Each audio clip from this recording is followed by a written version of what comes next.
La génération qui arrive est quand même une génération de crise. On a vécu la crise environnementale, la crise économique, sociale, démographique. Aujourd'hui, on a besoin de s'adapter aux enjeux de demain.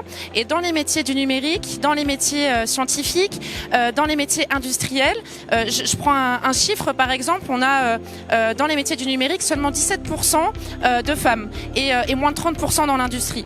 Et donc on a décidé aujourd'hui avec Orange, la région Grand Est et Grand Innov, qui est notre agence d'innovation, de s'engager sur un plan d'action commun pour la féminisation dans ces métiers-là. On a énormément de leviers, ça commence par les plus jeunes dans les lycées avec l'orientation, où nous, la région, on sensibilise de plus en plus de jeunes. On a mis un fonds en place pour sensibiliser sur les métiers scientifiques, par exemple. Puis on a également des dispositifs comme Elles osent en Grand Est, qui est un dispositif pour aider les femmes à entreprendre, notamment dans les métiers du numérique et de l'industrie, en les accompagnant sur tout leur parcours d'entrepreneuriat. On les suit sur 2 ans, on leur fait faire des rencontres, on trouve des mentorats pour les accompagner là-dedans. Tout se joue dans la sensibilisation, dans l'orientation, et puis derrière, si on peut aider un peu les femmes qui essayent d'entreprendre et qui vont vers ces métiers-là, c'est encore mieux. Au niveau de la région Grand Est, le conseil régional a mis la thématique de l'égalité homme-femme la priorité de son mandat.